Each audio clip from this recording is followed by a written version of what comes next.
brought you all here today to talk about weight loss. Now let's go around the room and you can tell me what you think. Intermittent fasting is the best way to lose weight. I don't know about that one. No carbs, bro. Are you crazy? That doesn't sound right. It's all about genetics, man. Are you sure about that?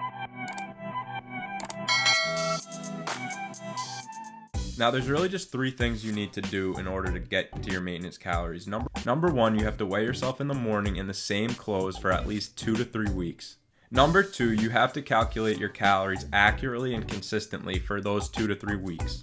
And the third thing to keep in mind is it takes 3,500 calories to drop 1 pound. That's why I'm going to show you how to get to that maintenance calorie number.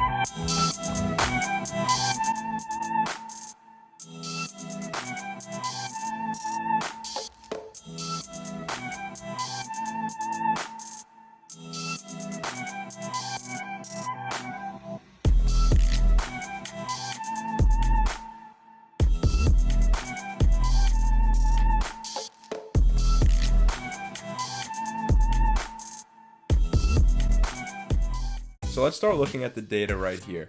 From December 1st to December 19th, I weighed myself every morning in the same clothes and also calculated my daily calories. So with this data, we should be able to calculate my maintenance calories from this information. So let me show you right here.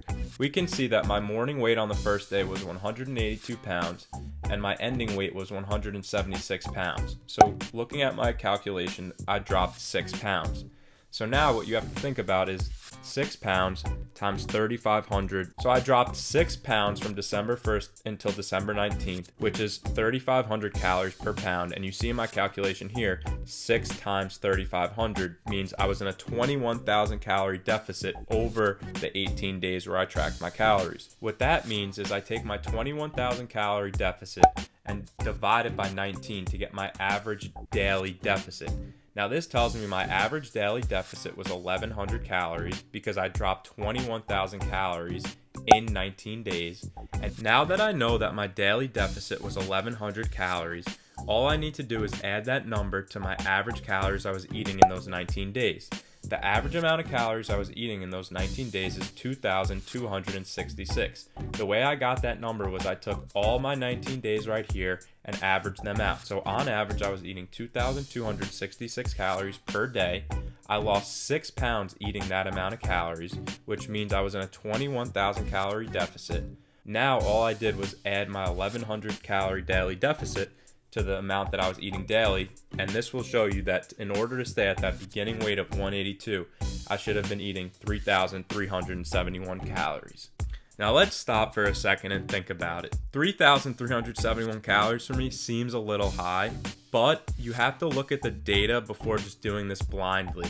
If you take a look, December 1st was really close to the holidays of Thanksgiving, so my weight was floating a little bit high. If you see right here, from December 1st until December 2nd, it says I dropped 1.6 pounds. Now to drop 1.6 pounds in a day of real weight loss is almost impossible.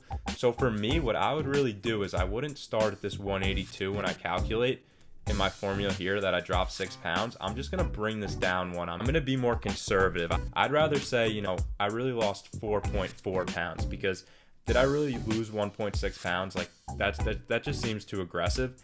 Okay, so now that I'm being more conservative, basically saying that my real starting weight was 180.4 and my ending was 176, that puts me at 4.4 pounds of loss, which is a 15,000 calorie deficit over the span of 19 days, which is an 800 calorie daily deficit, which puts me at 3,000 calories to maintain my weight, which seems a little bit more correct. So about 3,000 calories to maintain my same weight.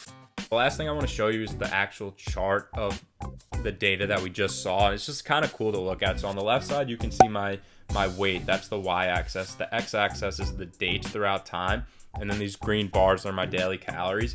So you can see I was super strict. The most I ate was 2,500 in a day. I was aiming for like 2,200. So we're talking like a bag of chips higher than what I wanted. But there was no binges. I was trying to be consistent because I think that's the best way to do it. Because all of a sudden, if you're eating pizza at McDonald's and you start like estimating those numbers in your head, you might have thought you ate 3,000 calories, but you really ate like 5,000, and then all of a sudden like your numbers are screwed up. So for these like 20 days, it's good to at least be eating things where you can calculate a number. You don't want to start and say, you know, I have vacation in 4 weeks, I'm losing 15 pounds. Like, that's ridiculous. It was already relatively kind of hard for me to lose 4 pounds, especially for me, because these are new lows for me. So also keep that in mind. If you're dieting to a new body weight low that your body's not used to, it's going to be harder than, you know, if your body's been that weight before.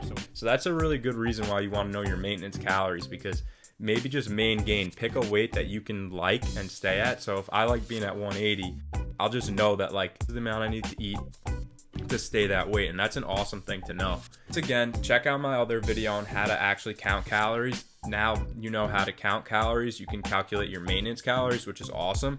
And then I'm just going to show you my next video, a full day of me eating, so you can see what 2100 calories looks like. And thank you so much for watching. If this helped you out, subscribe, like the video. That would be amazing. Have a good one. Thank you.